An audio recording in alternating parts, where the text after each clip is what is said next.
Hi, my name is Dr. Ola Brown, and today I'll be talking about the journey to Series A. The journey to Series A is a concept, I guess, that I've written about extensively. I have a book with the same title. And the reason why I decided to write the book was when I first started investing in 2015-16, I realized that after we, as a venture capital firm, had provided pre-seed or seed funding, a few years down the line, founders would start calling me. We want to raise our Series A. How do we go about it? What tips do you have? Can you send me a quick email? So I went through all my WhatsApp messages and all my voice notes and all my emails and thought about all the sort of late night phone calls. And I realized I have enough material for a book here. And I think as the ecosystem in Africa grows and people want to start raising more and more larger amounts of capital, then this will be a really useful rule of thumb, a really useful body of work that can help founders, policymakers, and people that provide capital, seed investors, to help prepare their companies to raise their Series A round. So in terms of content, I'm going to say a little bit about me and about what I do. And then I'm going to go on to what Series A funding is in case you don't know. And then I will start talking about the technical details of raising a Series A round, as well as some of the pitfalls. So my name is Dr. Ola Brown, like I said. I started life as a doctor, but very quickly went on to become an entrepreneur. I started my own emergency services firm in 2011 that sort of scaled to serve up to 47 now out of 54 African countries, providing emergency transport, emergency medical supplies, and emergency medical services across the continent. We've served nearly 150 different cities in our time, air ambulance, ground ambulance services, and medical supplies and machines in emergency medicine. I started my career in finance in 2015-16 when I started running a venture fund, which I co-founded and raised within Nigeria. And we invested in some of the sort of most innovative startups in Nigeria that you see today. So I'm quite proud of that. During that time when I was running the fund, I also did a master's in finance and economic policy, which really took me quite far away from medicine. And now I'm doing my PhD, which is focused on fintech and monetary policy in finance. I've also published a lot. I've published 5 books to date, as well as a lot of market reports that I've authored or co-authored, including one of my favorites, the Health Tech Unicorns report, which looks at healthcare companies or health tech companies all over the world that have achieved more than $1 billion in funding. In terms of my venture capital track record, we've been able to return funds that did 25% as an IRR and gave 5 times the money back to its investors in DPI. So what is Series A funding? Series A funding, also known as the Series A round, is one of the stages that a startup goes through in the capital raising process, and it's usually equity-based. And Series A differs from the earlier seed and pre-seed in that there needs to be some kind of traction in the company, whether it's number of users, revenue views, or other milestones or key performance indicators. Now, the Series A round is usually the first large amount of institutional capital that a company raises. There are also sorts of differences in corporate governance that occur where investors want more control of the company at Series A than perhaps there was at pre-seed or seed. Now, there are alternatives to raising a Series A round. So if you're a policymaker or a venture capitalist or a founder thinking about alternatives to raising Series A round, these are some of the alternatives. Number one, crowdfunding. So some people decide that they don't want to raise from institutional investors, they want to raise from their community. And if you have a community of fans, then crowdfunding and going out to the market to raise from your community of users or raise from your fans is something that some companies do. Substack, for instance, came to the market. They're a sort of community of writers who write newsletters, and they were able to successfully raise from their fans and their community. So that's one way or one alternative to Series A. Another is venture debt. Like I said, Series A rounds are usually equity based, but raising venture debt or taking debts from a bank, if you have sort of a debt fundable business, is another way, another alternative to Series A. Some people raise what's called a seed extension. They don't feel quite ready for Series A, so they extend their seed round rather than going through a Series A round. Some people raise a bridge round. Some people raise a strategic round. Some people raise a pre-Series A round. But they're all sorts of alternatives to Series A where there's not quite the traction, quite the numbers, quite the milestones that you need for a full Series A round. And then there's customer funding. And there's a great professor at the University London Business School, which is part of the University of London, Professor John Mullins, that has a huge course and even a book on customer funding or bootstrapping. And companies like Zoho Books, for instance, companies like MailChimp, companies like Calendly achieved huge billion-dollar valuations without raising any money at all. They simply found ways that they could get money from their customers to run the business. So I'm going to be talking about the number of sorts of companies that actually go on to raise Series A in the African ecosystem. And when you look at it, of all the companies that come through the pipeline, 100% of companies obviously are startups and they come through that pipeline. But I'm going to be talking about some of the numbers that are associated with Series A rounds. So 60% of startups fail between pre-seed and Series A. So the first bit of capital that a company raises, usually from friends and family, to going to institutional capital, about 60% of companies fail during that time. So if you are at the stage where you're raising or have raised a successful Series A round, then you've really beat the odds. Series A investors typically purchase 10 to 30% of the company. So like I said, investors do have more influence at a Series A round when they usually have a lot more of the company. There's usually higher ownership in a Series A round.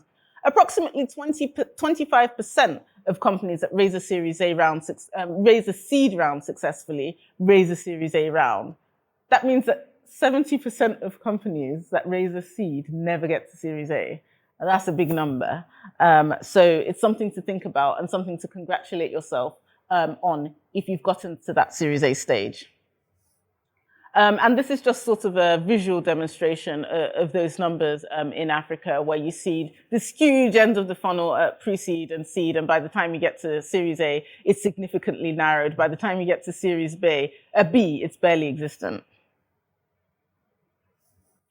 So now I'll go on to talking about funding timelines and checklists. And this is especially useful for founders who are looking and thinking about raising their Series A, but also for venture capitalists that specialize in either pre-seed or seed that need to advise their startups as they go through their Series A process. So timelines.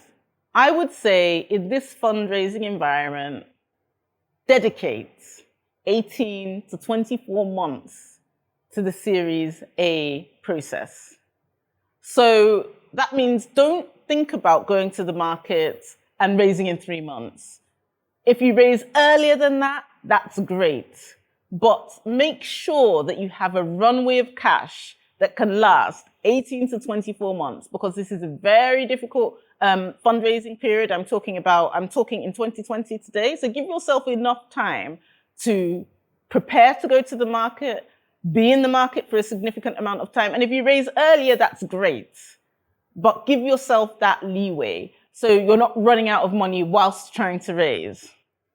Now, I always say that your journey to Series A starts as soon as your seed round is closed. You need to be networking with the investors in your seed round, giving them timely reports, making sure that they prioritize you and your needs, making sure that they really get to know the company, making sure that they refer you to conferences where you can meet other investors. The journey to Series A actually starts as soon as seed ends.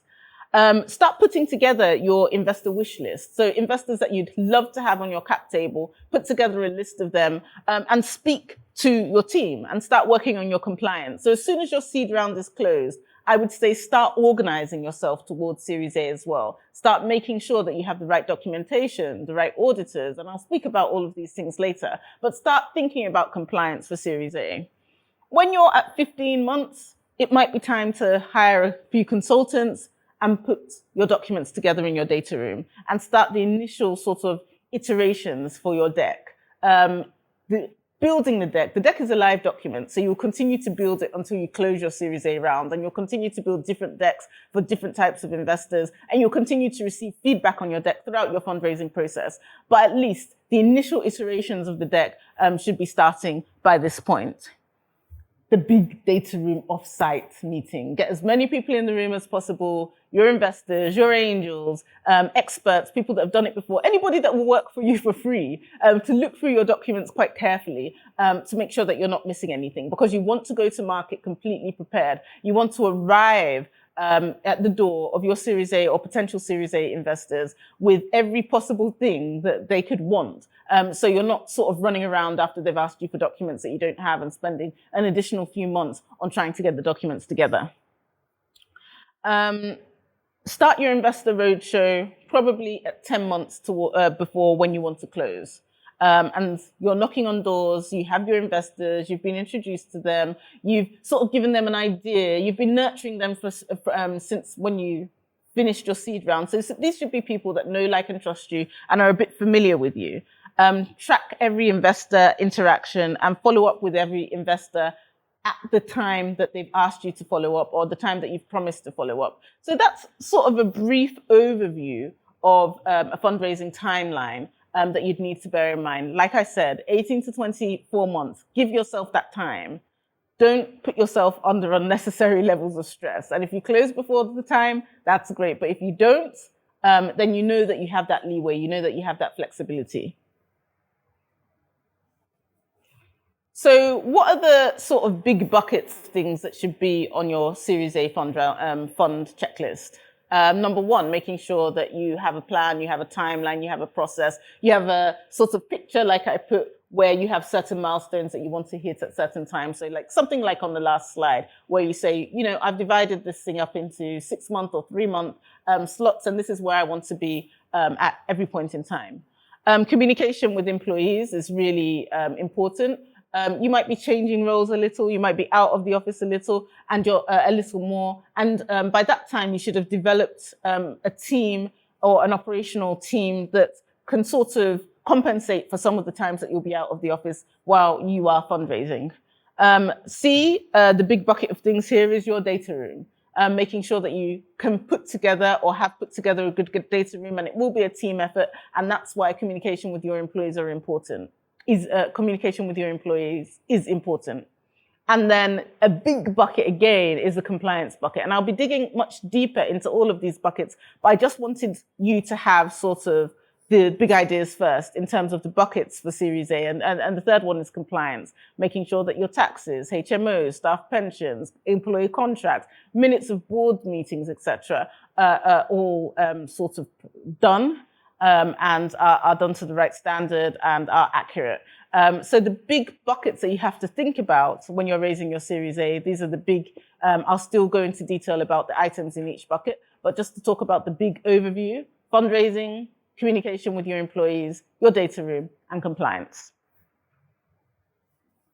Now, this is a much more detailed checklist. So this is sort of the section where I do checklists, and this is a much more detailed checklist about everything that should be in each bucket. So for the fundraising process, I've already spoken about your investor tracker or investor wish list. This is a list of about 100 to 150 investors that you would like to have on your cap table. And you might want them for various reasons. You might want them because of their check size. You might want them because they're strategic. You might want them because you already have relationships with them, or investors your investors or other investors that you know have relationships with them. You might want them because they specifically invest in your geography. But have your investor checklist ready. The list of investors that you would really like to have on your cap table. And really, it's never too early to prepare this list, so you can start networking towards those people, because the best time to build your network is before you need it, and the best time to keep that network strong is always. Your forwardable blurb is also in your fundraising process bucket. And your forwardable blurb is sort of 1 to 2 paragraphs stating what you do, your traction, and how much you're raising and your valuation, and a bit about your team, perhaps, all encompassed in 1 or 2 paragraphs that is catchy, and that your existing investors or people that want to make introductions for you can just forward. That's why it's called a forwardable blurb, as a way of introducing you. Another big component of your fundraising process is your pitch deck. And you should ideally have 2 pitch decks, your teaser deck and your longer pitch deck. And those decks will be iterated continually over time. And I'll speak more about the details that should be on your pitch deck a bit later. You should have your financial model. And I'll be digging deep into financial modeling and what should be on your financial model. But that should be prepared well in advance. It should be neat. It should be tidy with a great cover page that tells a story in numbers of what you're going to achieve and what you have achieved. Fundraising process is also about scheduling meetings with different investors. So sometimes you'll be meeting with 4 or 5 investors in a day, making sure that you have somebody tracking that, making sure that the time zones are correct, making sure that they're all in your diary, making sure that you're not mixing up one investor with the other, and making sure also that you know a lot about that particular investor. So walking into those meetings, having researched the investor's website, having whatever details that you can glean about what the investor has done on a personal level. Have they written a book? Have they recently written a paper? Where did they work before they joined that particular venture capital firm? All useful information to show investors that you're prepared and you know them and you know why you're asking them for money. Summary emails after each meeting is a big part of the fundraising process, making sure that that email to the investor goes out as soon as you've had the meeting, as soon as possible after you've had the meeting. You send a summary email detailing what was discussed and the next step in the investment process that they've given you.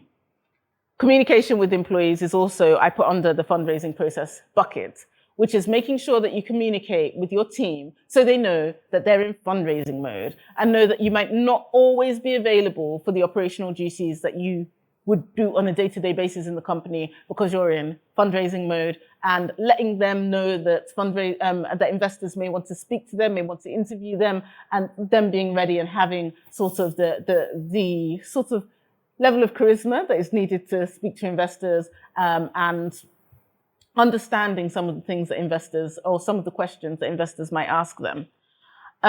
So then there's a data room, and what really should go in your Series A data room? Corporate documents, so all of your registration documents. If you have a holdco or a topco or a subsidiary, all of the registration details of all of the different entities that you have under your company should all be in a file in your data room. Your financial statements, and I'm not saying sort of end yearly financial statements. I'm saying month-on-month financial statements should all be packaged into folders in your data room. Your business plan, your market analysis, your capitalization table, all your due diligence documents, your product roadmap, and how sort of you'll be developing the products going forward, all your permits and licenses, particularly if you're a regulated business, sales and marketing strategy, your go-to-market strategy, your growth strategy should be written neatly in a folder. The management team profiles and CVs, make sure that every member of your team has a great headshot. If you can, take them all on the same day and ask your team to dress up so they look professional, and you can put those pictures forward to investors. Any patents that you might have as well. So if you have any intellectual property, particularly if it's a health tech that is sort of invented a new technology or a new drug, any patents you have need to go into the data room as well. Other employee information, if you've been sued or if there's any legal issues, then that needs to go in the data room as well with an explanation of the situation, as well as customer feedback. So investors like seeing your NPS scores, any testimonials from customers. If you've got video testimonials, put them in your data room. That's all great information that investors like to see. They like to see investors raving about your products and looking like not just customers, but fans, if possible. So any written testimonials, video testimonials, customer feedback, NPS scores, put them all into your data room. Compliance. So like I said, your certificates of incorporation, minutes of any shareholder meetings that you've had, list of current and former directors and the boards of directors, the CVs of your board of directors, any sort of documents you have on your rent, tax and tax returns, really important from a compliance point of view, all of your bank statements and links to the bank statements if possible, your insurance policies, regulatory contracts. So every contract that you've ever signed with any employee, whether the person is a contract staff or whether a full staff, all of those contracts should be in the data room. Environmental compliance documents as well. Like I said, any legal issues, confidentiality, data privacy policies, etc. So all of your policies should also be in the data room. So this is sort of a Series A funding checklist, looking at all of the different things and all of the different buckets that need to go into the data room and sort of the files that you can use to file them under. So I spoke about the fact that you may have a list of up to 100 investors. So you need an investor tracker to track the name of the investor, the stage of the conversation, the date that you're going to be following them up, and any interesting facts that you know about them personally that you might want to use as a reminder to yourself about who they are, but also you might want to mention in follow-up emails as well. Now, most investor trackers are built on Microsoft Excel or Google Sheets, but you might also want to use some kind of CRM software like Salesforce, or I think there's quite a few. I think Zoho has a CRM as well that you can use to track your investors. So data room at a glance. I've spoken about the big checklist, but this is sort of the data room at a glance. Your corporate documents, your financial statements, your business plan, a market analysis, your cap table, due diligence materials, product roadmap, permits and licenses, sales and marketing strategy, board and shareholder details, including any board advisors that you might have, including any advisory board members that you might have, the profiles, CVs and pictures of your management teams with all of their qualifications, intellectual property or patents if you have them, all of your employee information, customer feedback, legal, and like I said, patents and intellectual property. So I'm going to do a deep dive into the financial records because this is the folder where investors spend most of their time. So it will receive a lot of scrutiny at Series A, and the level of scrutiny is higher than perhaps what you would have experienced at pre-seed and seed, where perhaps you didn't have pre-existing financials. So first of all, your financials can't be prepared on a cash basis. They have to be accrual and they have to be IFRS 9 at least. So if you've been keeping cash financials, if you've been keeping cash accounts, then you will have to build every single one of those accounts back from scratch. So if you don't have a chartered accountant in the office who's been preparing your financials, then it may be that your financials are in cash, and you might have to rebuild them from scratch again before you even think about going into a Series A funding round. So hopefully your financials are in cash, are accrual and are prepared according to IFRS 9 standards. The second thing is that they have to be comprehensive. And what I mean by comprehensive is that every single month you have been in business, investors will want to see your balance sheet, your profit and loss statement, and your cash flow for every single month you've been in business. So your 3-statement management accounts for every month you've been in business since inception. And if you don't have those documents, then you need to use your bank statements to build them out before you enter the Series A process. Your bank statements, your financials need to be linked to the original trial balance. So in case investors want to see invoices, in case investors want to see the trial balance that sort of gave rise to those financials, everything needs to be linked nicely on Excel back to your trial balance. And then your account should be audited by Series A. So by Series A, you should have audited financials from an external auditor. Now, it doesn't have to be PwC or Deloitte or any of the big sort of audit brands, but it should be a recognizable and reputable auditor that has audited your accounts at the end of the year. So really essential that this is the area that will receive the most scrutiny. And it's essential that these are prepared and that the founders themselves actually understand exactly the dynamics of their financials. So you should know your margins. You should know, you should be ready to answer questions about your cash flow statement. You should be ready to answer questions about your treasury. Anything on the statements, investors can ask and will ask. So it's really important that these are not only prepared, but you understand them and you know them like the back of your hand. Because like I said, this is a section that receives the most scrutiny and you should be ready for any questions about your financial statements.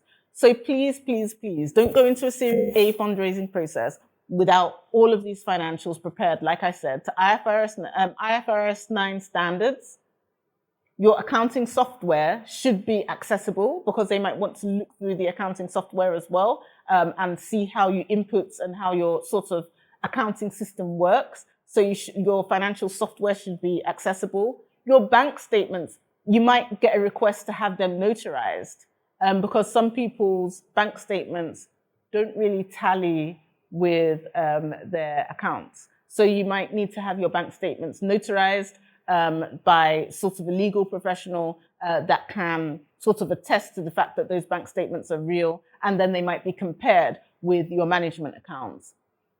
Some investors might say, that's not good enough because people can make bank statements on Canva, and they might ask for a live access to your financial statements on your bank software. So be ready for these kind of intrusive feeling pieces of due diligence that investors need to reassure themselves, particularly that you're in Africa, that particularly since you're in Africa, which is, a place that sometimes they haven't even been to before, that what you're saying on your management accounts and what your auditors are saying, your bank statements are also saying. Now, when you're building your financial model, what are the things that investors will look for on your financial model? It should provide a detailed and realistic projection of financial performance over the next few years, as well as how your company has performed in previous years. So revenue projections are really important, cost projections are really important, profit and loss, and understanding the way that the bank statements will look going forward, as well as an analysis of your future cash flows are really important, not just for assessment purposes, but also for valuation purposes, because an investor may use those projections and that cash flow or predicted cash flow as a feeder for what they think that your valuation should be, or during negotiations around valuation. Of course, your expenditure projections and your sensitivity analysis should also be incorporated in the financial model. Storytelling. Before anybody even looks at your financials, they will listen to your story. And it's that story that will spark an investor's initial interest. So when you're starting your journey to Series A, it's really important that you get your staff together and you practice your story. Practice your story with existing investors. Practice your story with family members. Practice your story with your mom. Practice your story with your cats. But make sure that you can tell a really engaging story. Make sure that, when you watch videos like Steve Jobs presenting his new products, people were gravitated towards those products because of his storytelling ability. And you should be able to sort of nurture and understand and internalize that story and really tell a captivating story about the problem that your product solves and how it's going to scale beyond Series A. And your story, after you've told it over and over again, and you're happy with the growth story that you're telling as well as the impact story that you're telling, then you can start preparing your slides. And once you're satisfied with the flow of the story, then you can start preparing your slide decks. And like I said, you should have 2 slide decks. A short kind of teaser deck to get investors interested because they only look at each deck for a few seconds, and then a longer slide deck. So when they are interested, they can look to the longer deck for more detail. Your story should be explicitly explained and backed by the numbers so it's credible. And that story needs to really tell investors how you'll get from where you are now to unicorn status. So when I say unicorn status, I mean how realistically, backed by numbers, will you get your company from where you are now to $100 million in revenue?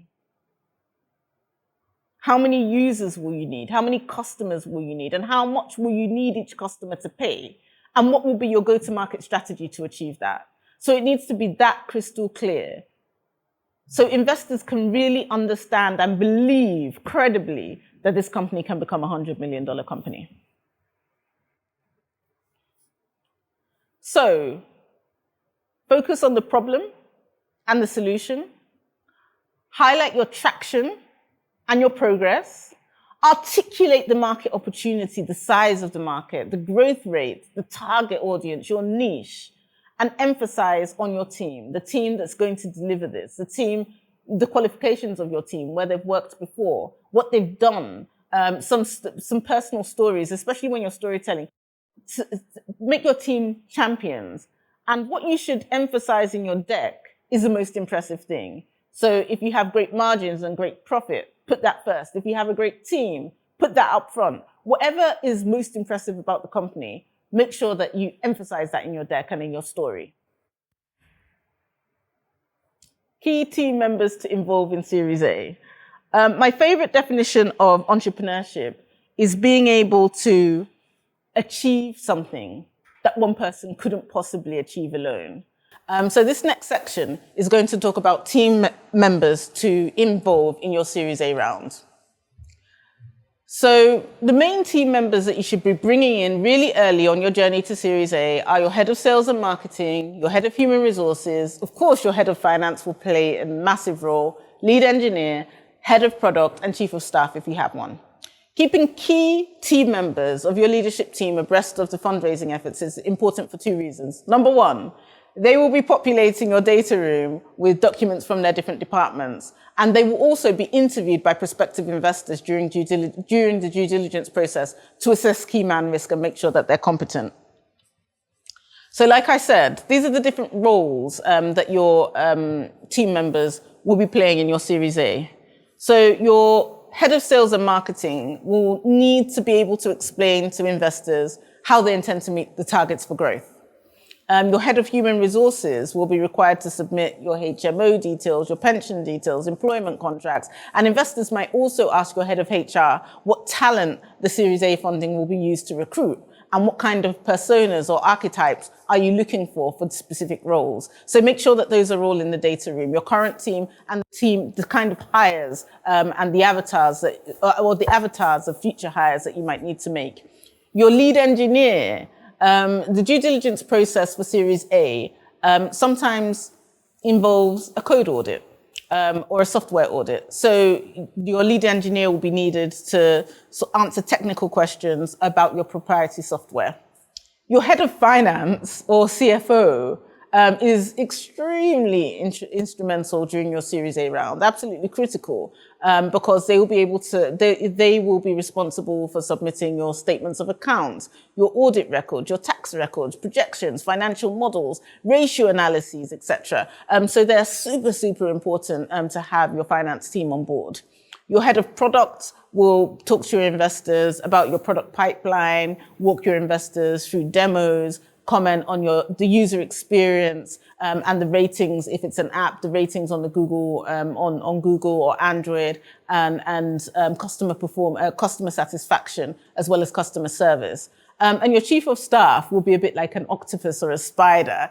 Some days taking an investor relations role, other days liaising with other team members to populate the data room and support with overall due diligence.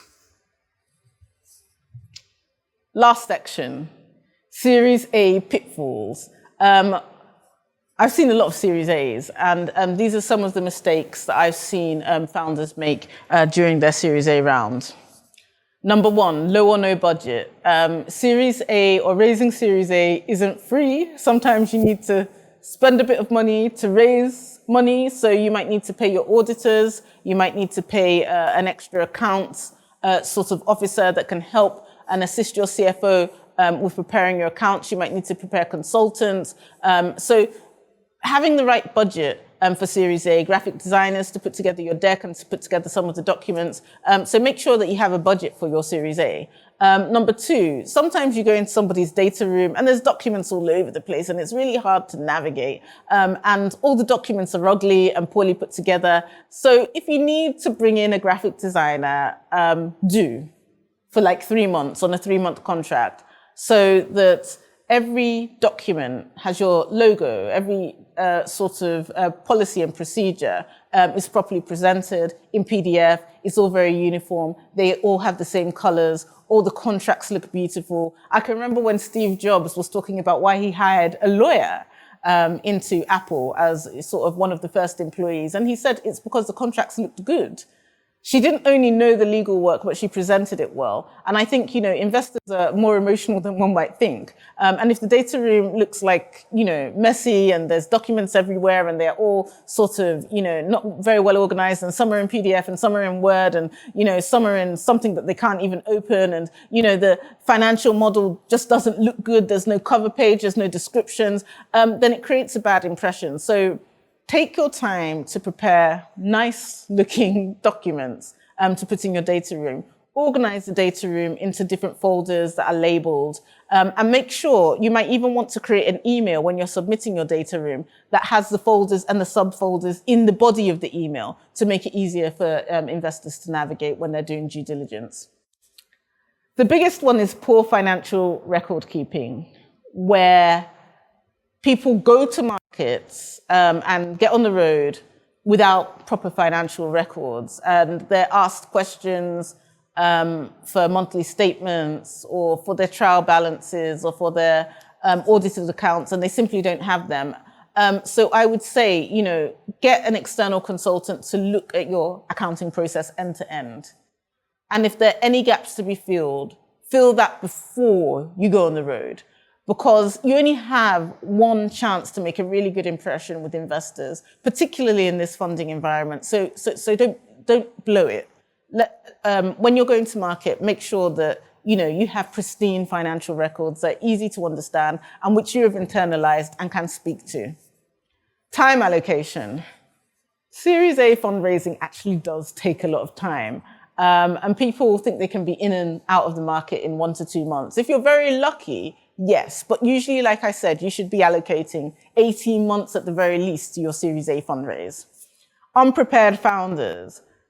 So there's nothing worse than sort of a founder that doesn't know basic questions about their financials. And they say, I have to go and ask my CFO what my margins are, or I have to go and ask my CFO why my profits dropped in a particular year. So make sure that you really have a firm grasp of your accounts. And you can even hold like data room day sessions where your current investors or a consultant or even your financial, your accounts manager or your CFO actually asks you questions that they know the answer to. So you get your answers sort of slick and rehearsed and you really have a grasp of the details. So when you're being asked by investors live, you can answer with confidence like you've answered them before because you have answered them before. Unprepared team members. So even if the founders are super prepared, sometimes going into due diligence and investors asking to speak to other members of the team, they're not quite ready to speak to investors. So if you need to upskill anybody, if anybody needs to go on a course on presentation and being able to speak about the company in the preparation time, that's the time to do it, not when you're in front of investors. So make sure that your team members are prepared because it's not just about you, it's about the team. And Series A investors really do care about key man risk and making sure that there is an actual competent team that can deliver even when you're absent. Finding your Series A investor. So while at pre-seed and seed, your company could have been funded by family and friends and angels, and your Series A round will almost certainly, unless you have very rich friends, be funded by institutional venture capital firms, family offices, and maybe even development finance institutions. And that means that your network of investors must be strong before going into the process. I'm going to say this quote again: the best time to build your network is before you need it, and the best time to keep that network strong is always. So making sure that even from seed, you're looking for investors, you're building a pipeline of investors, etc. And how do you do this? You can get introductions from your existing investors. You can get introductions from other founders at the same stage, or other founders coming up to Series A, or other founders that have raised Series A. Introductions from friends and colleagues, meetings at conferences. So conferences, people say that conferences are a waste of time, but if there's somebody on your investor list that you want to meet, and they'll be speaking at a conference and you're sure they'll be present, then it's probably worth going into that conference with intentionality to build a connection with that investor. And then cold outreach. Now, the venture capital world, sadly, in some ways, works on warm introductions. So the best way to inspire confidence is to get a warm introduction or a referral into that company rather than reaching out cold. There's an increasing number of VCs that do take cold intros from their websites. And at HealthCap, the venture capital firm that I run, we do and have invested on cold intros, but it's still a very closed industry. So as much as you can find a champion, somebody that will refer you and make a strong referral, that's also sort of a great way to get into a company. But cold outreach is still a valid way of reaching out to investors. If you don't have anybody to intro you, it's better than not reaching out at all. Conclusion. So I've spoken about your Series A round and what that is. I've spoken about the various timelines and checklists needed for a Series A fundraising round. I've spoken about the importance of financial records and preparing a great financial model. I've spoken about the key team members needed to engage in the Series A round. I've spoken about pitfalls, and I've spoken about finding your Series A investors. The Series A round is a significant milestone for any startup, and congratulations if you're reaching this milestone. You've done, you've done better than most startups in the ecosystem already. This is a huge milestone, and congratulations to you. And I hope this talk has really helped you as if you're a founder, has helped you think about your Series A round if you're a seed or pre-seed investor, has given you a structure or even a video that you might want to send out as a link to any of your founders that are raising Series A. And if you're a policymaker thinking about how can I attract more capital into my country, how can I put on government-run schemes for entrepreneurs that can help them attract more capital, I hope this has been helpful to you too. Thank you very much.